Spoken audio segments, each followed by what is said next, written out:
உங்க விருப்பப்படி life partner கிடைக்கணும்னா கீழ இருக்கிற லிங்கை கிளிக் பண்ணுங்க. உடனடியா ஃப்ரீயா ரெஜிஸ்டர் பண்ணுங்க.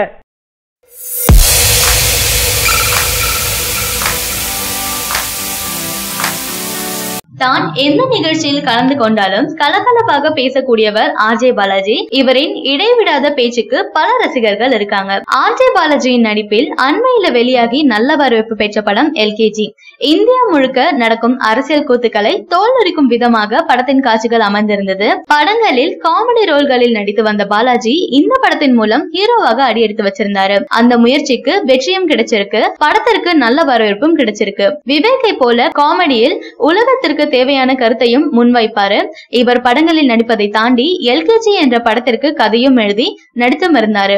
அந்த படம் வெளியாகி மக்களிடம் நல்ல ஆதரவையும் பெற்றிருந்தது. தற்போது படம் 25வது நாளை எட்டியிருக்கு. இந்நிலையில உலகம் முழுவதும் படம் 20 கோடி வசூலித்துள்ளதாக கூறப்படுது. விஜய் நடித்து வரும் தளபதி 63 படத்தின் ஷூட்டிங் சென்னையில பல பகுதிகளில் பரபரப்பா நடந்துட்டு வருது. அவரை காண்பதற்காகவே நூற்றுக்கணக்கான ரசிகர்கள் ஷூட்டிங் ஸ்பாட்ல கூடிடுறாங்க. வரும் ஜூன் 22ஆம் தேதி விஜய்க்கு பிறந்த நாள் என்றதால இப்போதே ரசிகர்கள் அதற்காக தயாராகி இருக்காங்க. அதற்காக கவுண்ட் டவுன் போட்டு தற்போது போஸ்டர் ஒட்ட ஆரம்பிச்சிருக்காங்க. அந்த போஸ்டர்கள் சமூக வலைதளங்கள்ல வைரல் ஆகிட்டு இருக்கு. பிரபலங்களின் வாரிசுகள் சினிமாவில் வருவது வழக்கமான விஷயம் தான். இப்போது நடிகர் ரோபோ சங்கரின் மகள் இந்திரஜா விஜய் 63 படத்துல நடிக்க இருக்காங்க.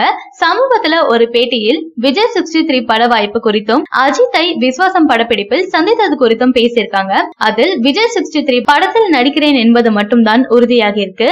என்ன கதை என்பது ஒன்றுமே தெரியாதுன்னும் எனக்கு தேர்வுகள் இருக்கிறதால அட்லி அவர்கள் அதை முதலில் முடிக்க கூறி இருக்கிறார்னு சொல்லியிருக்காங்க. அஜித் அவர்கள் அம்மா அப்பாவை பார்த்து கொள்ளுங்கள் என்று கூறினார். அதை கேட்டுக் கொண்டிருக்கும் போதே என் கண்களில் கண்ணீர் வந்துவிட்டதுன்னும் அவரை தொடர்ந்து ரோபோ சங்கர் மனைவி அவர் ஷூட்டிங்கில் பிஸியாக இருந்ததால் நாங்கள் காத்து கொண்டிருந்தோம். தலா அஜித் அவர்கள் ஒவ்வொருவரிடமும் மன்னிக்க சொல்லுங்கள், இதோ வந்து விடுகிறேன் என சொல்லி அனுப்புகிறார். பெரிய நடிகர் காத்திருக்க சொல்லுங்கள் என்று சொல்லாமல் இப்படி அனைவரிடமும் சொல்லி அனுப்புகிறாரே என எங்களுக்கு சங்கடமாக போனது என கூறியிருக்காங்க.